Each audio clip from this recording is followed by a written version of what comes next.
বাংলাদেশের রোহিঙ্গা ঢলের ৯ বছর পূর্ণ হলো আজ।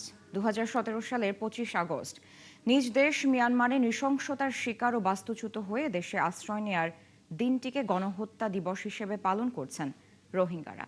এ উপলক্ষে সকালে কুতুপালংয়ে সমাবেশে নিজ জন্মভূমিতে ফিরতে বিশ্ববাসীর সমন্বিত উদ্যোগ প্রত্যাশা করেন তারা। সেই সাথে মিয়ানমারে মর্যাদাপূর্ণ জীবনযাপন চেয়ে সৃষ্টিকর্তার কাছে প্রার্থনার মাধ্যমে সমাবেশ শেষ করে আশ্রিত রোহিঙ্গারা। কামরুল ইসলাম মিন্টুর প্রতিবেদন, ছবি তুলেছেন হেলাল উদ্দিন।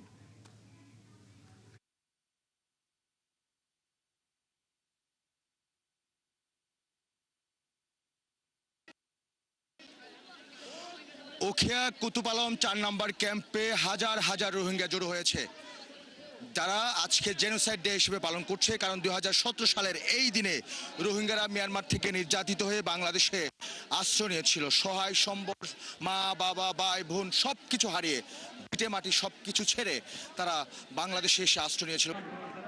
জন্মভূমি ছেড়ে আসার এই দিনটিকে স্মরণ করতে মঙ্গলবার সকাল থেকেই ক্যাম্পের ফুটবল মাঠে জড়ো হন রোহিঙ্গারা।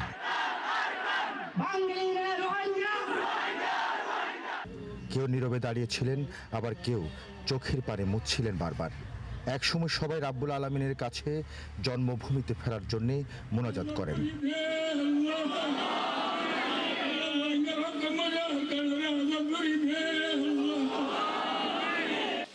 চাই আর মানে বিচার গান গরিয়র আরারে মানে আর দেশত আর ফেরক দিত আর দেশের মধ্যে আর যেত সোর চাই এত আর দেশের মধ্যে আরো ওয়াফিজ যাবল্লা চাই। এর আগে রোহিঙ্গারা বলেন তাদের মন পড়ে আছে জন্মভূমিতে। যেদিনই নিরাপত্তা পাবেন সেদিনই ফিরে যাবেন নিজের মাটির কাছে।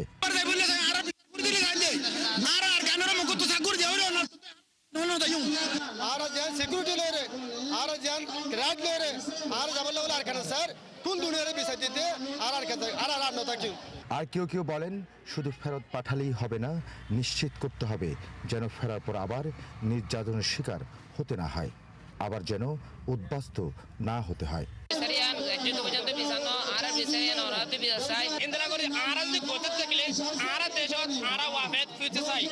রোহিঙ্গা নেতারা সাংবাদিকদের জানান ক্যাম্পে জন্ম নিচ্ছে নতুন প্রজন্ম, কিন্তু তাদের ভবিষ্যৎ আটকে আছে এই আশ্রয় শিবিরে। এখন তাদের দাবি আরাকানে নিরাপত্তা, অধিকার ও মর্যাদা নিশ্চিত করার। আর এই জন্য লাগবে বিশ্বের সব শক্তিধর দেশের সমন্বিত উদ্যোগ।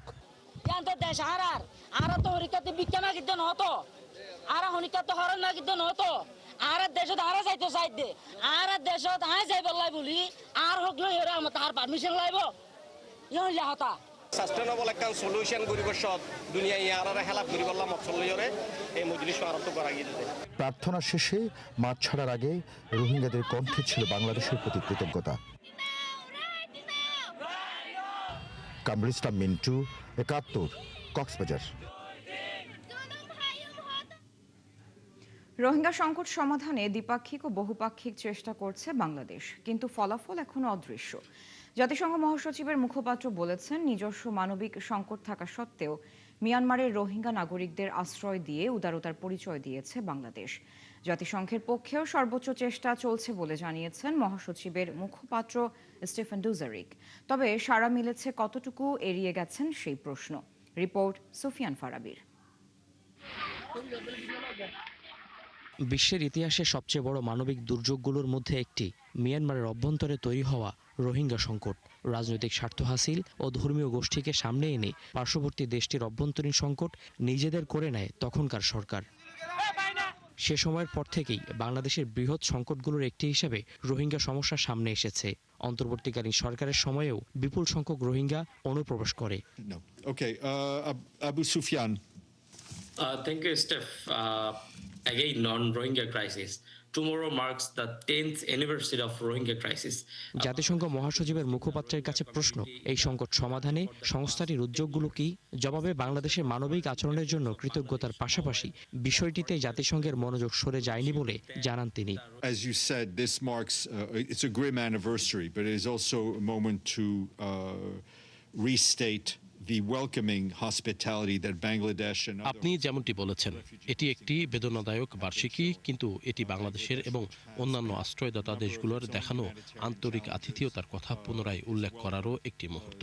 বাংলাদেশের নিজস্ব মানবিক চ্যালেঞ্জ থাকা সত্ত্বেও অন্যান্য দেশের মতো তারাও এই শরণার্থীদের স্বাগত জানিয়েছে। বাস্তবতা হলো তারা স্বেচ্ছায় নিরাপদে এবং মর্যাদার সাথে দেশে ফিরে যাওয়ার মতো অবস্থায় নেই, যা আন্তর্জাতিক শরণার্থী আইন অনুযায়ী আবশ্যক। অন্যদিকে মহাসচিব মিয়ানমার সংক্রান্ত বিষয়ে তার প্রধান প্রতিনিধি হিসেবে জুলি বিশপকে নিযুক্ত করেছেন। তিনি আঞ্চলিক পর্যায়ের পাশাপাশি মিয়ানমারের অভ্যন্তরের জনগণ ও কর্মকর্তাদের সাথেও যোগাযোগ অব্যাহত রেখেছেন। কিন্তু এই সংকটের যেকোনো সমাধানের জন্য একটি আন্তর্জাতিক সম্প্রদায়ের পক্ষ থেকে একটি সমন্বিত ও ঐক্যবদ্ধ প্রচেষ্টার প্রয়োজন, যাতে মিয়ানমারের নেতৃত্বকে এমন পরিস্থিতি তৈরিতে উৎসাহিত করা যায় যেখানে মিয়ানমারের প্রত্যেককে তাদের জাতি বা ধর্ম নির্বিশেষে স্বাগত বোধ করতে পারে এবং শান্তি ও স্থিতিতে বসবাস করতে পারে। leadership in Myanmar to create those conditions where পরে জাতিসংঘের আরেক স্থায়ী সংবাদদাতা জানতে চান, আসিয়ান সদস্যভুক্ত দেশগুলোর কাছ থেকে রোহিঙ্গা সংকট সমাধানে কতটুকু সাড়া মিলেছে। On Myanmar, is she getting any help from Asian nations in the area? well she's তিনি আসিয়ান ও অন্যান্য দেশগুলোর সদস্যদের সাথে নিয়মিত যোগাযোগ রাখছেন। But are they helping? well I listen this শুনুন, এটি একটি চলমান কূটনৈতিক প্রচেষ্টার অংশ এবং তারা তার ভূমিকার প্রতি সমর্থন জানিয়ে আসছে। they have been supportive of her role. নিজ জনগোষ্ঠীর কর্মসংস্থান তৈরি, পরিবেশ রক্ষা ও আঞ্চলিক নিরাপত্তা নিশ্চিতে চ্যালেঞ্জের মুখে থাকা বাংলাদেশকে আর কতদিন রোহিঙ্গাদের বোঝা বয়ে বেড়াতে হবে, এই প্রশ্ন দিন দিন জটিলই হচ্ছে। সুফিয়ান ফারাবি, ৭১, ঢাকা। বাংলাদেশে আশ্রয় নেওয়া রোহিঙ্গাদের জন্য ডেনমার্ক ১০০ কোটি টাকার সহায়তা দেবে বলে জানিয়েছেন স্থানীয় সরকার প্রতিমন্ত্রী মীর শাহে আলম। সকালে সচিবালয়ে ডেনমার্কের রাষ্ট্রদূত ক্রিশ্চিয়ান ব্রিক্স মোলারের সাথে বৈঠক শেষে সাংবাদিকদের তিনি কথা বলেন। এ সময় প্রতিমন্ত্রী আরও জানান, চলতি অর্থ বছরেই ৫টি স্থানীয় সরকার নির্বাচন শেষ করতে চায় সরকার। তফসিল ঘোষণা সহ বাকি বিষয়ে সিদ্ধান্ত নিতে আগামী সপ্তাহে নির্বাচন কমিশনের সাথে আলোচনা করা হবে। ভূগর্ভের পানির উপর চাপ কমাতে লবণাক্ত পানি শোধনে প্রধানমন্ত্রীর নির্দেশনায় নদীর মোহনা, চাঁদপুর ও সমুদ্র উপকূল মোংলায় সম্ভাব্যতা যাচাই শুরু হবে বলেও জানান এলজিআরডি প্রতিমন্ত্রী। গ্যাসের মতো পাইপলাইনের মাধ্যমে পরিশোধিত পানি সারা দেশে পৌঁছে দেওয়ার পরিকল্পনার কথাও জানান শাহে Alam.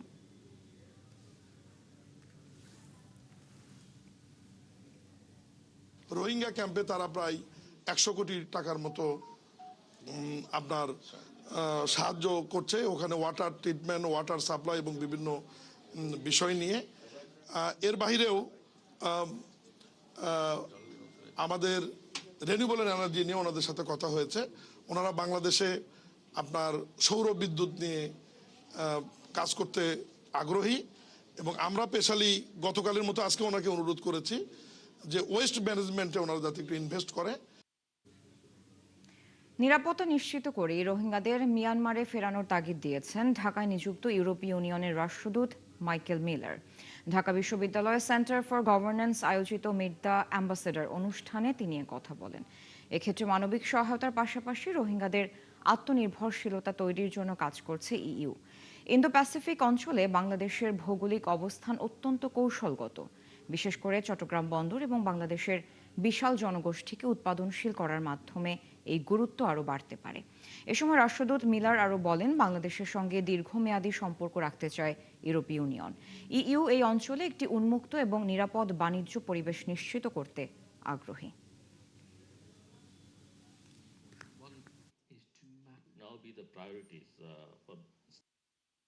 Still on the issue of the Rohingya crisis, what we support is a voluntary, safe, dignified and sustainable return of the refugees to Myanmar. But we recognise the burden that Bangladesh bears and we recognise the need for sustained international attention and responsibility sharing. This too, for me, is what responsible partnership means. It means standing with one another in the face of shared or disproportionate burdens. Sheikh Hasina সহ ভারতে পলাতক সব আসামিকে ফেরত চায় বাংলাদেশ। ফ্যাসিস্টদের সমর্থকরা রাষ্ট্রের বিপক্ষে গেলে তাদের বিরুদ্ধে আইনি ব্যবস্থা নেওয়া হবে বলে জানিয়েছেন তথ্যমন্ত্রী আন্দালিব রহমান পার্থ। সরকারের ১৮০ দিনের সফল বাস্তবায়ন নিয়ে দুপুরে সচিবালয়ে একটি বইয়ের মোড়ক উন্মোচন অনুষ্ঠানে তিনি এসব কথা বলেন। বুদ্ধিবৃত্তিক জায়গা থেকে এখন যারা ফ্যাসিজমের অপপ্রচার করছে তাদের বয়কট করার কথা বলেন মন্ত্রী। এ সময় তিনি আরও জানান, গণমাধ্যম নিয়ন্ত্রণের কোনো ইচ্ছা নেই সরকারের। একই অনুষ্ঠানে তথ্য প্রতিমন্ত্রী ইয়াসির খান চৌধুরী জানান, গত 6 মাসে দেশে গুমের কোনো ঘটনা ঘটেনি। আর গ্যাস সংকট প্রসঙ্গে তথ্য উপদেষ্টা জাহিদুর রহমান জানান, পাইপলাইন স্থাপন, সংস্কার, কূপ খনন সহ যাবতীয় কাজ শেষে সরবরাহ করতে আরও 2 বছর সময় লাগবে। উনি ওখানে গিয়েছিলেন একভাবে, বাট ওই সরকার হয়তো পলিটিক্যালি এখন ওই দায়ভার নিতে চাচ্ছেন না বলে এটা জুডিশিয়ারির উপরে দিয়ে দিচ্ছেন। তো আমার মনে হয় যে ওনার জন্য এই সংবাদটা খুব একটা সুখকর হবে না। বাট আমাদের তো দাবি একটাই, সেটা হলো যে শুধুমাত্র উনি কেন, প্রত্যেককে আমরা ফেরত চাই। যাদের নামে মামলা, যাদের নামে সবকিছু, বাংলাদেশের জায়গা থেকে আমরা চাই যাতে করে এই জুলাই আন্দোলন থেকে আরম্ভ করে এর আগেও যে ঘটনাগুলি, সেগুলির সঠিক বিচার হবে। ভোলা নতুন গ্যাস ক্ষেত্র থেকে জাতীয় গ্রিডে দ্রুত গ্যাস যুক্ত করতে 500 কোটি টাকা ব্যয়ে একটি জরুরি পাইপলাইন নির্মাণের সম্ভাব্যতা যাচাই সম্পন্ন হয়েছে। এটা দ্রুত বাস্তবায়ন করা হবে। আমরা এই আলাপ করেছি, ভোলায় কমার্শিয়ালি ভায়াবল গ্যাস মজুদ আছে, কিন্তু গণভোটের রায় বাস্তবায়নে সরকার কোনো উদ্যোগ নেয়নি বলে অভিযোগ করেছেন জামায়াতে ইসলামীর সেক্রেটারি জেনারেল অধ্যাপক মিয়া গোলাম পরোয়ার। তার দাবি, সরকার গঠনের 6 মাস পার হলেও গণভোটের রায় বাস্তবায়নে কার্যকর কোনো পদক্ষেপ নেওয়া হয়নি। দুপুরে মগবাজারে জামায়াতের কার্যালয়ে আগামী 5 সেপ্টেম্বরের লং মার্চ কর্মসূচি ঘোষণার ব্রিফিংয়ে তিনি বলেন, সংবিধান সংস্কার পরিষদ গঠন না করে জনগণের মতামত উপেক্ষা করা হচ্ছে। আরও জানাচ্ছেন সিফাত ফারুকী। লং মার্চ প্রোগ্রাম ঘোষিত হয়েছে, সেটা 5 তারিখ প্রথম। গণভোটের রায় বাস্তবায়ন সহ আরো 5টি দাবি সামনে রেখে রাজপথে নামার ঘোষণা দিয়েছে জামাত নেতৃত্বাধীন 11 দলীয় ঐক্য। সেক্রেটারি জেনারেলকে সাংবাদিকদের দৃশ্যে লং মার্চকে সামনে রেখে এ লক্ষ্যে আগামী 5 সেপ্টেম্বর রাজধানীর মতিঝিলে শাপলা চত্বর থেকে শুরু হবে তাদের লং মার্চ। চট্টগ্রামের লালদিঘিতে গিয়ে শেষ হবে কর্মসূচি। লং মার্চের কর্মসূচি ঘোষণার ব্রিফিংয়ে জামাতের সেক্রেটারি জেনারেল মিয়া গোলাম পরোয়ার বলেন, সরকার গঠনের 6 মাস পার হলেও জনগণের দেয়া গণভোটের রায় বাস্তবায়নে কোনো কার্যকর উদ্যোগ নেওয়া হয়নি। সংবিধান সংস্কার পরিষদ গঠন না করে সরকার জনগণের মতামতকে উপেক্ষা করেছে। গণভোটের গণরায় বাস্তবায়ন, এটা আমাদের প্রথম দাবি। 2 হচ্ছে জুলাই গণহত্যার বিচার। 3 হলো বিদ্যুৎ, তেল, গ্যাস ও দেশে বিরাজমান সার সংকট নিরসন, এটা আমাদের এই লং মার্চের দাবি। 4র্থ, নিত্য প্রয়োজনীয় দ্রব্যমূল্যের ঊর্ধ্বগতি রোধ করা। 5ম, ভেঙে পড়া অবনতিশীল আইন শৃঙ্খলা পরিস্থিতির উন্নয়ন করা। 6 হলো সংকীর্ণ দলীয়করণের প্রতিবাদ এবং এটা বন্ধ করা। জুলাই হত্যাকাণ্ডের বিচার, চলমান গ্যাস ও বিদ্যুৎ সংকটের সমাধান, আইন শৃঙ্খলা পরিস্থিতির উন্নতি, সরকারি সব পর্যায়ে দলীয়করণ বন্ধ এবং নিত্যপণ্যের ঊর্ধ্বগতি নিয়ন্ত্রণ সহ 5 দাবিতে এই লং মার্চ সফল করার আহ্বান জানান তিনি। দুঃখজনক হলেও ক্ষমতাসীন বিএনপি সরকার তারা এই গণভোটকে অস্বীকার করছে। তারা এটাকে সংবিধান বিরোধী বলছে। তারপরে সংবিধান সংস্কার পরিষদের শপথ নেওয়ার বিধান সংবিধানে নাই। তো এই সমস্ত সাংবিধানিক প্রশ্ন তুলে সংবিধানের ভুল ব্যাখ্যা দিয়ে একটা বিভ্রান্তি তৈরি করে আলটিমেটলি গণরায়কে এড়িয়ে যাওয়া হচ্ছে। তবে গণভোটের রায় বাস্তবায়নের দাবিকে লং মার্চের প্রধান রাজনৈতিক বার্তা হিসেবে সামনে রাখতে চাই 11 দলীয় ঐক্য। এখনো চাই যে পার্লামেন্টে একটা নিষ্পত্তি হোক। সিফাত ফারুকী, 71, ঢাকা। একটা বিষয় মাগুরার আলোচিত শিশু আসিয়া ধর্ষণ ও হত্যা মামলার রায় পিছিয়ে 31 আগস্ট ঠিক করেছে হাইকোর্ট। আজ এমন আদেশ দিয়েছেন বিচারপতি বিশ্বদেব চক্রবর্তী ও বিচারপতি KM রাশেদুজ্জামান রাজার সমন্বয়ে গঠিত হাইকোর্ট বেঞ্চ। আদালতে আসামি পক্ষে রাষ্ট্রনিযুক্ত আইনজীবী হিসেবে রয়েছেন হাফিজুর রহমান খান।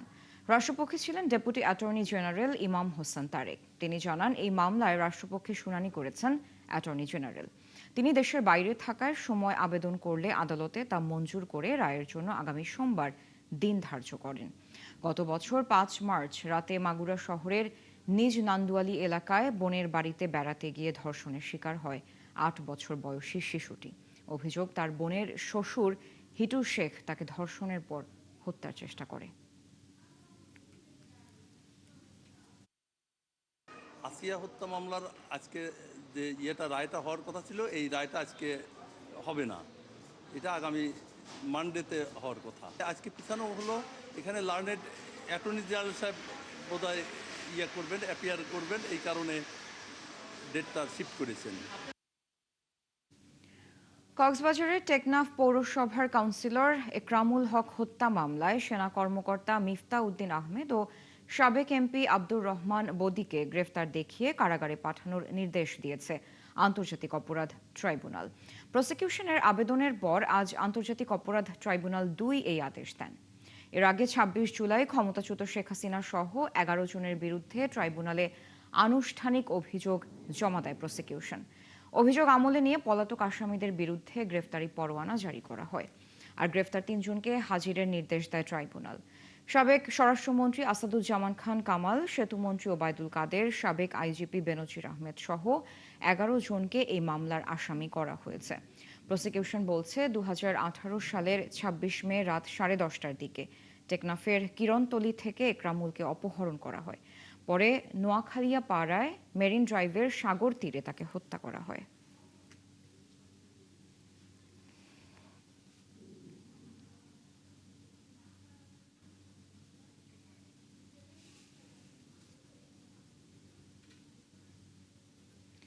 সচিব পরিচয়ে কারো কাছে জমি কেনার কথা বলে টাকা আত্মসাৎ, কাউকে আবার সরবরাহকারী বানিয়ে দেওয়ার আশ্বাস।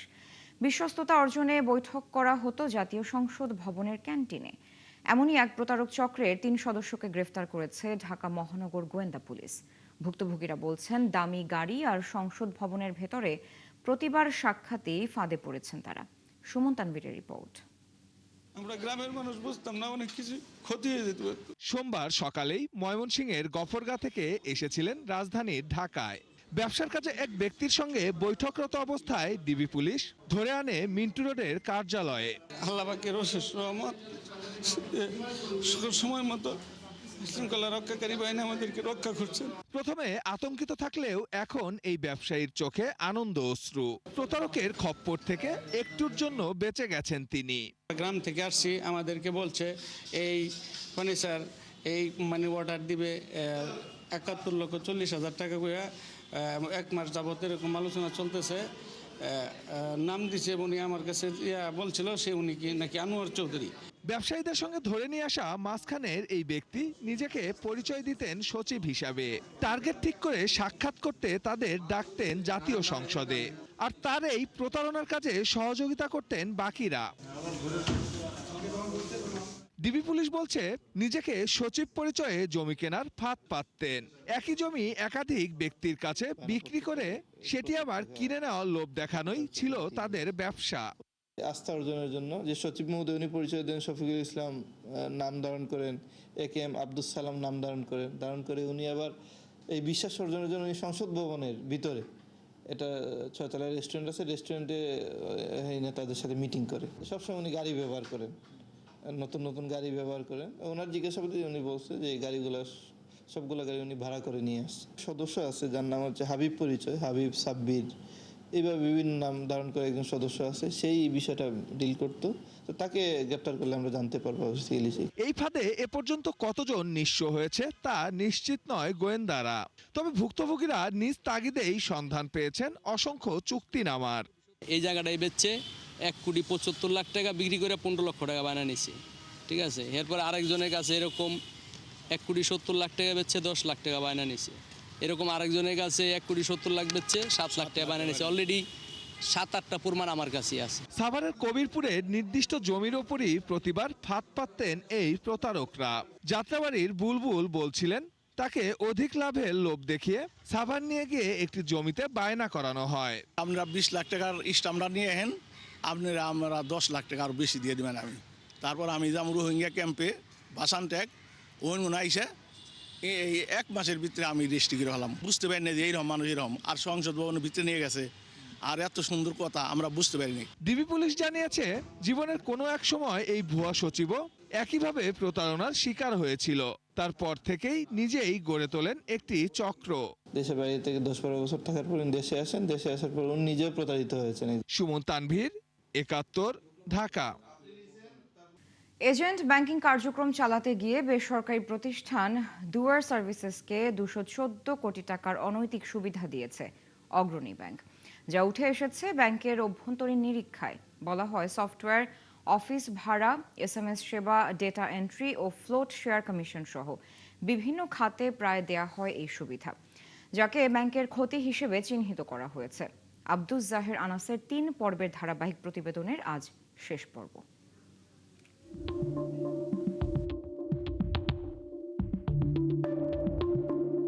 দেশের প্রত্যন্ত অঞ্চলে সেবা পৌঁছে দিতে কার্যকর ধারণা এজেন্ট ব্যাংকিং। তবে এই কাজ করতে গিয়ে বড় ধরনের নিয়মের ব্যত্যয় ঘটিয়েছে অগ্রণী ব্যাংক, যাতে খোয়া গেছে বিপুল অর্থ। বাংলাদেশ ব্যাংকের নিয়মে এজেন্ট ব্যাংকিং পরিচালনা হওয়ার কথা ব্যাংকের নিজস্ব সফটওয়্যারে, কিন্তু অগ্রণী ব্যাংক ব্যবহার করেছে বেসরকারি প্রতিষ্ঠান দুয়ার সার্ভিসেসের সেলোস্কোপ সফটওয়্যার, যার সোর্স কোড এবং প্রবেশাধিকারও ছিল না ব্যাংকের নিয়ন্ত্রণে। নির্দেশনা অনুযায়ী এজেন্ট বা সাব এজেন্টের অফিস পরিচালনার ব্যয় ব্যাংক বহন করার সুযোগ নেই। অথচ 2016 সালের মে থেকে 9 বছর সে বাবদ দুয়ারকে দেয়া হয় 2,37 লাখ টাকার উপরে। শুধু তাই নয়, 7 বছরে এজেন্ট আউটলেট স্থাপনে দেয়া হয় 6,70 লাখ টাকা। এছাড়া সেলোস্কোপ সফটওয়্যারের ইন্টারফেস কেনা এবং রক্ষণাবেক্ষণে আরও খরচ হয় 1.25 কোটি টাকার উপরে। বাংলাদেশ ব্যাংকের নিয়ম না মানলেও সেটার জবাব দিয়ে আমাদের করতে হবে না, এটা তো এফআইডি দেখবে।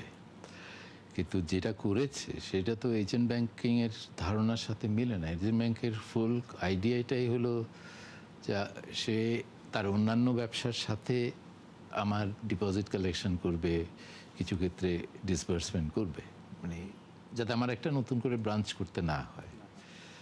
এখানে তো অলমোস্ট একটা ব্রাঞ্চ স্ট্যাবলিশ করার মতোই বিনিয়োগ তারা করেছে, তো এটা আবার এজেন্ট ব্যাংকিংয়ের ক্যাটাগরিতে পড়ে কিভাবে? নিরীক্ষার তথ্য অনুযায়ী 2017 সাল থেকে 8 বছরে 138 কোটি টাকা ফ্লট শেয়ার কমিশন বাবদ দেয়া হয় দুয়ার সার্ভিসেসকে, যার পক্ষে নেওয়া হয়নি পর্যাপ্ত নথি বা প্রমাণপত্র। অন্যদিকে 9 বছরে ডাটা এন্ট্রি বাবদ পরিশোধ করা হয় আরও 12 কোটি টাকা। এসব বিষয়ে কোনো সদুত্তর দিতে পারেননি প্রতিষ্ঠানটির চেয়ারম্যান। দুয়ার সার্ভিসটা আমরা বন্ধ করেতে 133 কোটি টাকার মতো সাশ্রয় হচ্ছে, তাই না? ওটা আমরা নিজেরা দিতে পারতেছি। এখন ব্যয় অপচয় অথবা আর্থিক অনিয়মের কারণে বড় ধরনের আর্থিক ক্ষতির মুখে পড়ে, তবে সেটা ক্ষতিটাকে আরও এক্সপায়ার করে, এটাকে মাল্টিপ্লাই করে ফেলে। অভিযোগ করা হয় নিয়মের বাইরে গিয়ে এসএমএস সেবা থেকেও ডাবল রেভিনিউ শেয়ার করা হয় দুয়ারকে, যার মাধ্যমে দেয়া হয় আরও 50 কোটি টাকার উপরে। এসব অনিয়মের পেছনে ব্যাংকের শীর্ষ কর্মকর্তাদের একটি সিন্ডিকেট কাজ করেছে বলে প্রতিবেদনে ইঙ্গিত দেয়া হয়। আব্দুস জাহের আনাস, 71, ঢাকা। জ্বালানি ও গ্যাস সংকটে দেশের প্রায় 1850 বস্ত্রকলের অর্ধেকই এখন বন্ধ। এভাবে চলতে থাকলে বাকিগুলো দ্রুত বন্ধ হবে বলছে বস্ত্রকল মালিকদের সংগঠন বিটিএমএ। অন্যদিকে গার্মেন্টস মালিকরাও বলছেন দিনের বেশিরভাগ সময় বিদ্যুৎবিহীন হয়ে বন্ধ থাকছে কারখানার উৎপাদন। এমন যখন পরিস্থিতি, তখন জ্বালানি নিয়ে সরকারের মন্ত্রীদের এক এক সময় এক এক ধরনের বক্তব্যে ক্রেতা প্রতিষ্ঠানগুলো ক্রয়াদেশ দেয়া নিয়ে অনিশ্চয়তায় ভুগছে। জাহিদুল ইসলামের রিপোর্ট। দেশের বেশিরভাগ বস্ত্রকল চলছে উৎপাদন সক্ষমতা কমিয়ে অথবা পড়ে আছে বন্ধ হয়ে, কারণ প্রয়োজন মতো পাওয়া যাচ্ছে না কারখানা চালানোর অন্যতম কাঁচামাল গ্যাস। এই খাতের উদ্যোক্তারা বলছেন এরপরও দিতে হচ্ছে শ্রমিকের মজুরি এবং ব্যাংক ঋণের চড়া সুদ। অথচ কবে নাগাদ জ্বালানি সমস্যার সমাধান হবে সেটি নিয়েও তৈরি হয়েছে ধোঁয়াশা। বিটিএমএতে ধরেন 1850টি ফ্যাক্টরি আছে, 900টি বন্ধ। আজকের যদি হিসাব টান দেন, আমার মনে হয় এটার সংখ্যা আরও বেশি। ব্যাংকে সময় মতো টাকা আমি দিতে পারি না, আমার লোন ঋণ খেলাপি হচ্ছে। এমন অবস্থায় আমরা যাচ্ছি সমগ্র দেশ এই সংকট নিয়ে। আমার তো মনে হয় এটা আরও কিছুদিন চললে দুর্ভিক্ষই হতে পারে। এখন পর্যন্ত আমরা এনার্জি মিনিস্টারের সাথে দেখা করতে পারিনি। গার্মেন্টস ব্যবসায়ীরা বলছেন জ্বালানির অভাবে তাদের কারখানাও বন্ধ থাকে দিনের বেশিরভাগ সময়। বায়াররাও কিন্তু আমাদেরকে বারবার এটা নিয়ে কিন্তু কনসার্ন এবং জিজ্ঞাসা করতেছে, প্রতিদিন যে 4-5 ঘন্টা লোডশেডিং হচ্ছে, এই পরিস্থিতিতে আপনি তো প্রোডাকশন করতে পারছেন না। যে ভলিউমের অর্ডারটা আপনাকে দিব, আপনি কি যথাসময় আপনি কি শিপমেন্ট করতে পারবেন? তো সরকারের কাছে আমাদের অনুরোধ থাকবে যেন আমাদের দ্রুত বিদ্যুৎ গ্যাস আমাদেরকে যেন সরবরাহ করে থাকে। 2 বছর 1 বছর এগুলো করলে এই দেশে পার্টশিপের মতো এই ব্যবসা আর থাকবে না, আরামসে সেক্টর থাকবে না। মধ্যপ্রাচ্য যুদ্ধের কারণে কাতার এবং ওমান থেকে চুক্তি অনুযায়ী গ্যাস না পাওয়ায় তীব্র হয়েছে জ্বালানি সংকট। অন্যদিকে যন্ত্রপিকল থাকায় আমদানি করা এলএনজিও সময় মতো খালাস করা যাচ্ছে না। জ্বালানি নিয়ে সরকারের মন্ত্রীদের এক এক সময় এক এক বক্তব্য গণমাধ্যমে প্রচার হওয়ায় রপ্তানি বাজারে নেতিবাচক প্রভাব ফেলছে বলেও জানিয়েছে পোশাক রপ্তানিকারকদের সংগঠন বিজিএমইএ। আমাদের এই মেসেজগুলো তো চলে যাচ্ছে আমাদের বায়ারদের কাছে, আর যখনই বায়ারের কাছে মেসেজটা চলে যাচ্ছে বায়াররা কিন্তু তখন একটু শঙ্কিত থাকে যে ফার্দার যে অর্ডারগুলো আছে এগুলো প্লেস করবে কিনা, এবং যেগুলো প্লেস করা আছে এগুলোকে শিপমেন্ট কিভাবে নিবে। অর্থনীতিবিদরা বলছেন জ্বালানি নিয়ে সরকারের সমন্বিত পরিকল্পনা স্পষ্ট করা উচিত। আগের জায়গার থেকেও আমরা খারাপ জায়গায় চলে গেছি, কারণ আমার কিছু টেকনিক্যাল সমস্যাও হয়েছে আমদানি পর্যায় থেকে। দ্বিতীয় হলো আমার বহির্বিশ্বের বাজারের কারণে আমি কতগুলো চাপের মধ্যে পড়েছি। স্বল্প মেয়াদের সমস্যা, কাঠামোগত সমস্যার মধ্যে যে পার্থক্যটা আছে এইটাকে পলিসি মেসেজিং এর জন্য আমাদের সুস্পষ্ট করতে হবে। পেট্রোবাংলা তথ্য বলছে দেশে গ্যাসের দৈনিক চাহিদা প্রায় ৩৮০ কোটি ঘনফুট। এর মাঝে সরবরাহ হতো ২৭০ কোটি ঘনফুট। স্থানীয় উৎস থেকে যোগান হয় ১৭০ কোটি, বাকি ১০০ কোটি ঘনফুট আমদানি করে। তবে বর্তমানে আমদানি নেমেছে প্রায় ৫০ কোটি ঘনফুটে। জাহিদুল ইসলাম, ৭১, ঢাকা। জ্বালানি সংকটের প্রভাব এখন শুধু গণপরিবহন কিংবা শিল্প কারখানায় নয়, পড়ছে জরুরি স্বাস্থ্য সেবাতেও। নারায়ণগঞ্জে পাম্পে জ্বালানি পেতে দীর্ঘ অপেক্ষা থাকতে হচ্ছে অ্যাম্বুলেন্স চালকদের। এতে সংকটাপন্ন রোগীদের সময় মতো হাসপাতালে নেওয়া সম্ভব হচ্ছে না। জ্বালানি সংকট দীর্ঘ হলে রোগী পরিবহনে বড় ধরনের সমস্যা তৈরি হওয়ার শঙ্কা করছেন অ্যাম্বুলেন্স চালকরা। হাবিবুর রহমানের তথ্য ছবিতে প্রতিবেদন। জ্বালানি সংকটের কারণে প্রায় প্রতিদিনই নারায়ণগঞ্জের পাম্পগুলোতে তৈরি হচ্ছে দীর্ঘ লাইন। জ্বালানি সংগ্রহে অন্যান্য যানবাহনের পাশাপাশি দীর্ঘ অপেক্ষা করতে হচ্ছে অ্যাম্বুলেন্স চালকদের। চালকদের অভিযোগ, এমনিতেই প্রয়োজনের তুলনায় কম অ্যাম্বুলেন্স, তার উপর জরুরি মুহূর্তে জ্বালানি না পাওয়ায় সময় মতো রোগী পরিবহন করা যাচ্ছে না। এই সিরিয়াল ধরতে ধরতে কমপক্ষে দেখা যাচ্ছে যে সারাটা রাত পার হয়ে যায়। রাত্রে আসলে ভোর সকালে আসলে আবার একটা টিপ মারলে ঘুমাবো কখন? 12 ঘন্টা 13 ঘন্টা 8 ঘন্টা 9 ঘন্টা বসে থেকে তারপর আমাদের গ্যাস নিতে হয়। মাননীয় প্রধানমন্ত্রী তারেক রহমানের কাছে সকল আবেদন, অন্তত পক্ষে গ্যাসের সংকটটা সমাধান করেন। স্বজনরা বলছেন, জরুরি মুহূর্তে অ্যাম্বুলেন্স পাওয়া গেলেও জ্বালানি সংকটে সময় মতো হাসপাতালে না পৌঁছাতে পারলে ঝুঁকিতে পড়েন বহু রোগী। রোগী অনেক যে নিয়ে আসতে হবে হাসপাতালে যত তাড়াতাড়ি সম্ভব। আমি একটা অটো নিয়ে যে রাস্তা আমার 1 ঘন্টা অ্যাম্বুলেন্স দিয়ে আসা যেত, এটা আমার 3 ঘন্টা লেগে গেছে। কয় গ্যাস ভাড়া বেশি, অ্যাম্বুলেন্সের লেগা ফোন ধরতেছে না, ফোন ধরলেও ভাড়া বেশি যেতেছে। সচেতন নাগরিকরা বলছেন, অ্যাম্বুলেন্স জরুরি স্বাস্থ্য সেবার অংশ। তাই সংকটের সময়ে অ্যাম্বুলেন্সের জন্য বিশেষ ব্যবস্থায় নিরবিচ্ছিন্ন জ্বালানি সরবরাহ নিশ্চিত করা দরকার।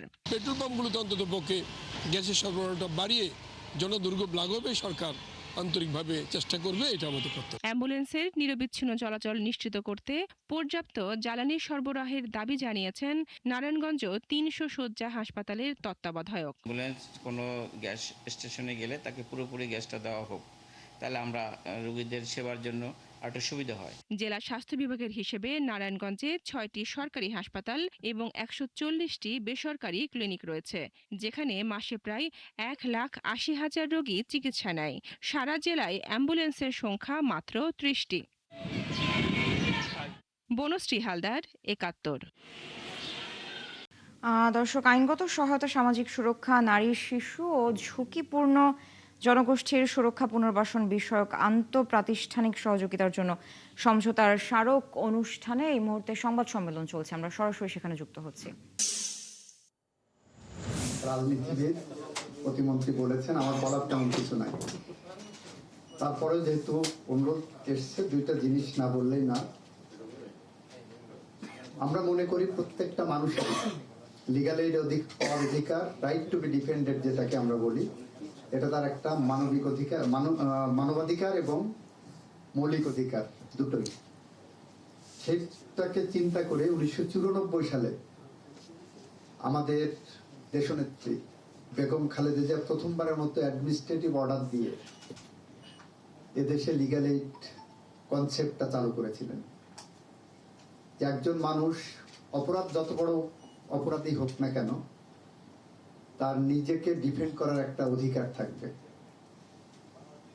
এবং তার যদি লয়ার না দিতে পারে, টাকা পয়সা না দিতে পারে, সেই ক্ষেত্রে রাষ্ট্র তার পক্ষে দাঁড়াবে, টাকা পয়সা দিয়ে। আইন আইনের মতো চলবে, আদালত আদালতের মতো দেখবেন।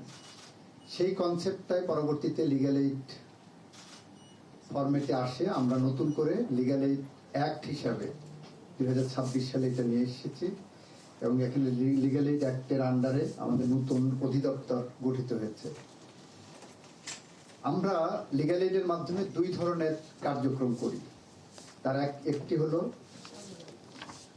অসহায় দরিদ্র গরিব মানুষকে লিগ্যাল এইড দিই, আর একটা হলো আমরা মিডিয়েশন করে দিই, প্রি ট্রায়াল মিডিয়েশন বা প্রি ফাইলিং অফ কেসের মিডিয়েশনে যাই। আমাদের এই যাত্রায় আমাদের সাথে ইউএনডিপিও আছে, জিআইজেড আছে, আরো দু একটি অর্গানাইজেশন জাইকা আছে। আমাদের এই যাত্রায় প্রথমে আমরা 8টি জেলায় শুরু করেছিলাম, পরবর্তীতে 20টি জেলা আরো সংযোগ হয়েছে। তো রিসেন্টলি আমি একটা স্ট্যাটিস্টিক দেখছিলাম, নারায়ণগঞ্জ জেলাতে ইতিপূর্বে নারায়ণগঞ্জ না নরসিংদী জেলাতে একই সময়ে গত বছর লিগ্যাল এইড অধিদপ্তর ওখানে মিডিয়েশন শুরু করার আগে গত বছর যে পরিমাণ মামলা ফাইল করেছিল, মিডিয়েশন চালু হওয়ার পরে ওই একই সময় 62% মামলা ফাইলিং কম হয়েছে। আমরা মনে করছি এটা আমাদের বাংলাদেশের লিগ্যাল রিফর্মের অন্যতম একটি পদক্ষেপ।